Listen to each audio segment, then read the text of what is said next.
Monstrueux temple élevé à la gloire du dieu football, le stade San Siro attire depuis plusieurs générations les jeunes footballeurs du nord de l'Italie. Tous rêvent de descendre un jour des monumentales tribunes pour entrer dans l'arène. Un rêve que Giuseppe et Franco Baresi ont réalisé à la fin des années 70. À gauche, Giuseppe, l'aîné, 32 ans, arrière latéral. À droite, Franco, le cadet, 30 ans, libéraux. À 15 ans, Giuseppe opte pour la tenue bleue et noire de l'Inter où il effectuera toute sa carrière. 6 mois plus tard, Franco est recruté par le camp d'en face, les Rouges et Noirs du Milan AC. Deux destins presque parallèles qui s'entrecroisent 2 fois par an lors des fameux derbys Milan AC Inter qui enflamment toute la Lombardie. Fidèles parmi les fidèles, dans ces occasions, les Baresi n'ont plus qu'une famille, leur club. Petit, j'ai toujours été supporter du Milan AC. À cette époque, Rivera était mon idole.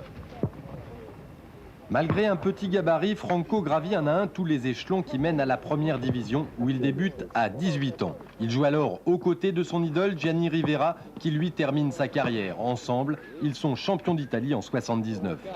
Avec Milan, Baresi a tout connu, la gloire puis l'enfer avec en 80 la relégation en Série B pour un match truqué dans le célèbre scandale du Totocalcio. La remontée en première division et la rechute, enfin l'arrivée de Silvio Berlusconi et avec lui d'une pléiade de stars, ce qui débouche en mai dernier sur le chef-d'œuvre de Barcelone. Image symbole, les stars portent en triomphe Baresi et la Coupe des clubs champions.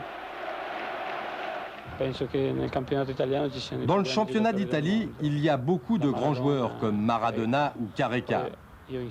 Pour ma part, j'ai la chance d'évoluer à Milan avec certains des meilleurs joueurs du monde, comme Gullit, Van Basten ou Rijkaard. À leur côté, j'ai le sentiment d'avoir énormément progressé. Si aujourd'hui Baresi est lui aussi considéré à son poste comme l'un des meilleurs du monde, il le doit, c'est sûr, à l'ascension de son équipe. Sa progression a été parallèle à celle du Milan, dont il est l'une des pièces maîtresses. Baresi est avant tout un défenseur à l'italienne, rigoureux, impitoyable s'il le faut, toujours bien placé et doté d'une remarquable rapidité d'intervention.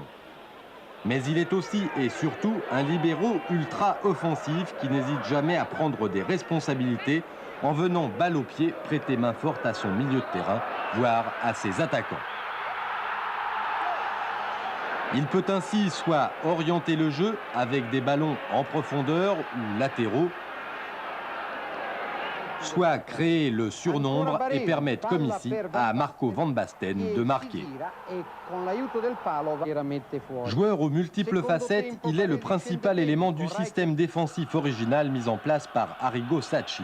À l'inverse de la plupart des équipes italiennes qui évoluent avec un libéro très décroché, le Milan AC joue le hors-jeu avec une défense en ligne qui pratique le pressing dès la perte du ballon, et ce, quelle que soit la zone du terrain. Baresi commande la manœuvre. Ici, le pressing simultané de toute la défense permet de mettre hors jeu Bosman, l'attaquant de Malines. Un système qui requiert d'énormes qualités et dont Baresi est le joueur type. Je crois que toutes les équipes peuvent appliquer notre style de jeu, mais il faut avoir des joueurs qui adhèrent totalement à ce système et qui surtout possèdent de grandes qualités physiques et techniques. On pratique un football que peu d'équipes appliquent en Italie et ailleurs. Un jeu très moderne avec une zone presse très difficile à réaliser car chaque défenseur est amené à défendre et à attaquer. C'est un jeu moderne, valable pour contrer les meilleures équipes européennes. Si aujourd'hui Franco Baresi est aux côtés de ses coéquipiers milanais Donadoni, Maldini et Ancelotti, un titulaire indiscutable de la Squadra Azzurra, il n'en a pas toujours été ainsi.